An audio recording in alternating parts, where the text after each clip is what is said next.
Hello everyone and welcome to part 11 of F1 Challenge Career. Today we are off to Hungary, to the Hungaroring, the first race behind the Iron Curtain. And after our podium in Hockenheim, we are looking for an even better result here. We just missed out a victory in Hockenheim. I'll link you to the video in the description and you'll see how close we got. But I'm now going to hand you over to the commentator. Just before the free practice session begins, let's take a quick look at the Drivers' Championship. Häkkinen is running away with the Drivers' Championship. Schumacher second. David Coulthard third. Well, that covers the drivers. Let's take a quick look at the constructors next.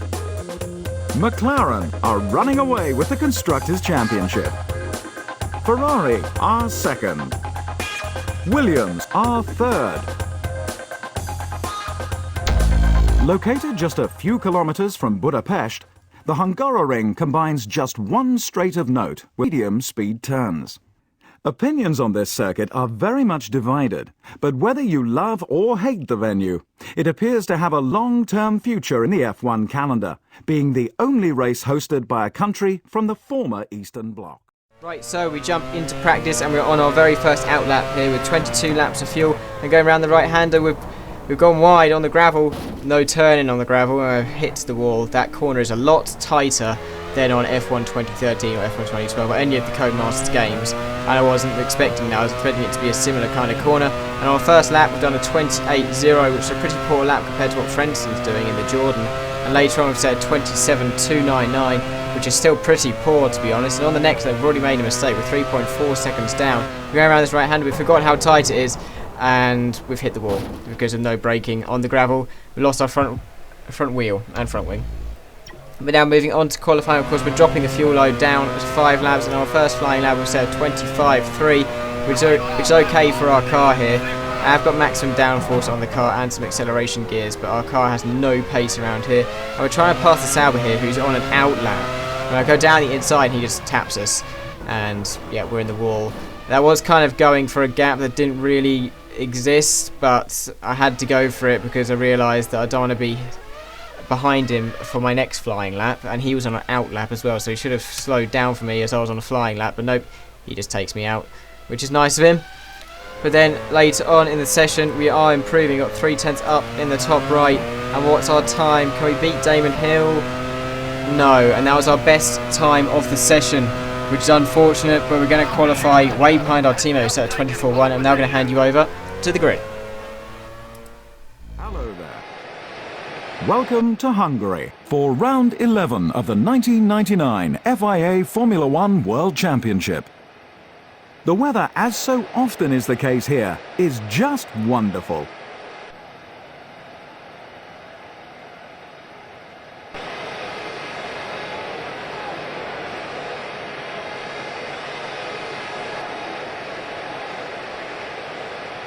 Michael Schumacher first. Häkkinen second. Coulthard consistently outpaced his championship rival, the Williams driver. Ralf Schumacher just got the edge over his teammate. He starts from 4th. Rubens Barrichello 5th. Hill 6th. The Williams driver endured a lackluster qualifying session and faces a tough start in the midst of the chasing pack. He starts 7th. Jarno Trulli 8th. Jacques Villeneuve 9th. Irvine 10th. Heinz-Harald Frentzen 11th. Giancarlo Fisichella 12th. Herbert 13th. Alexander Wurz 14th. Pedro Diniz 15th. Jean Alesi 16th. Ricardo Zonta 17th. Olivier Panis 18th. De La Rosa 19th. Uka Badoa 20th. Mark Genet 21st. Tora Takagi 22nd. Right, so here we are on the grid, starting in 7th place. It's pretty decent.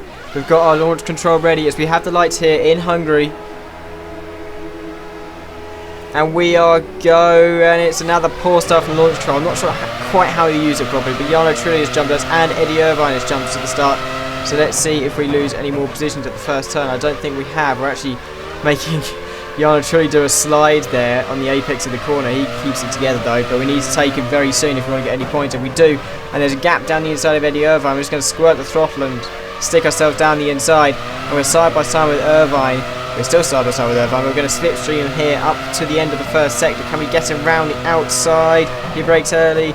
We take the apex, but I think he's done the grass corner cuts, which a lot of the AI seem to like when they're side by side, but we're past and through.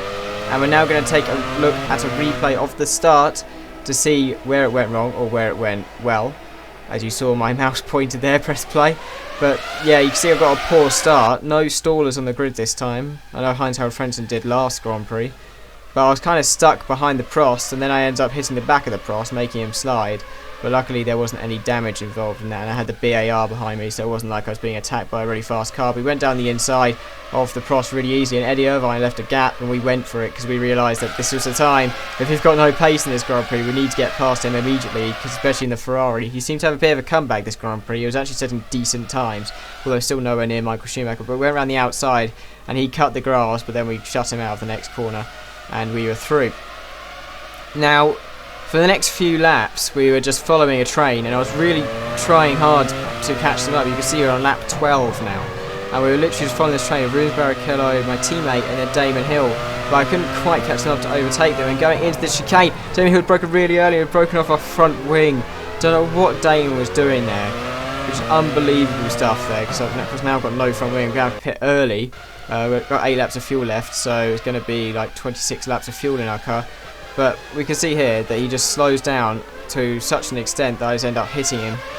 And we'll actually see from his onboard that he broke a little bit extra, because we'll see here that he then just stops in the apex, and of course I am behind him and I just crash into him. He gets no damage and I get loads of damage as we carry on now through the lap. And we're trying to get the car back to the pits. Obviously the car is damaged and is not working that well, and Ralf Schumacher is running away from us.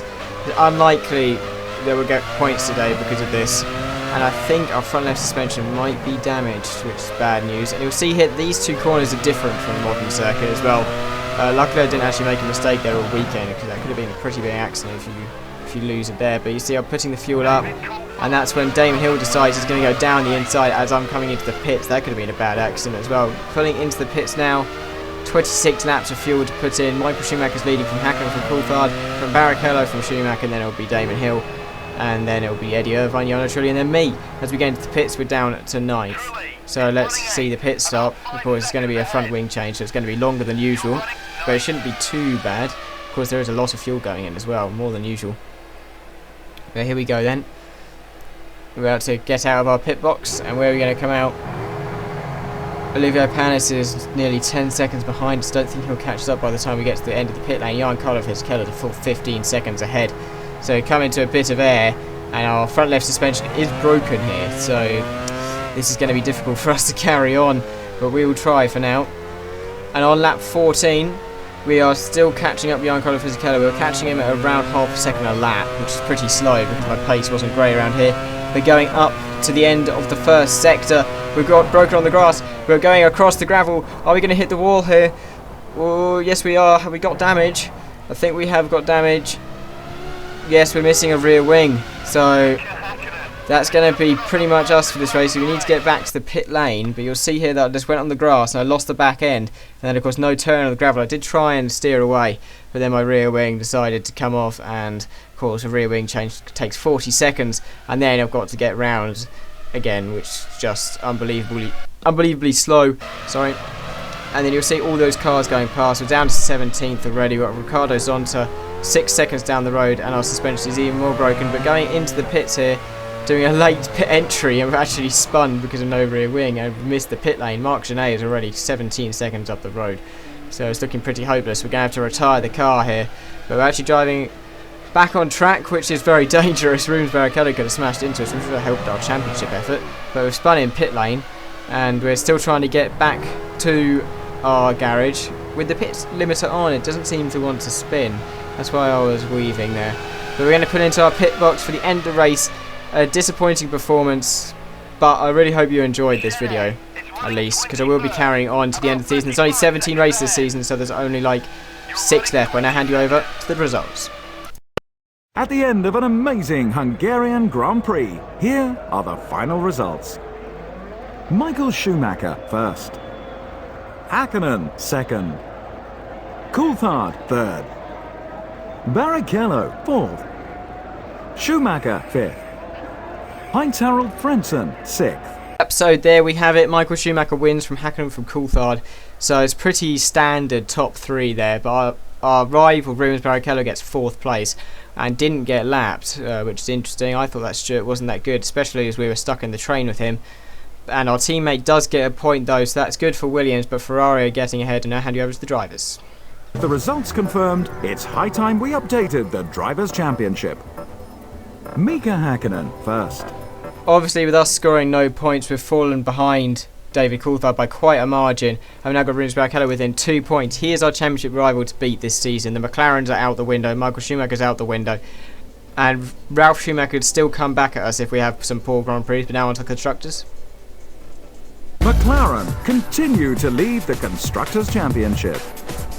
Ferrari are second, whilst 3rd place is held by Williams. Yep, so we occupy 3rd place. Ferrari are getting away, but I still feel we can catch them. But I really hope you enjoyed this video. Press like if you did, and comment about how you felt the race went. I really hope it's better next weekend, which is I think it's the Belgian Grand Prix at Spa. So that should be pretty epic, because that circuit is lovely to drive. But I will see you next time in Belgium.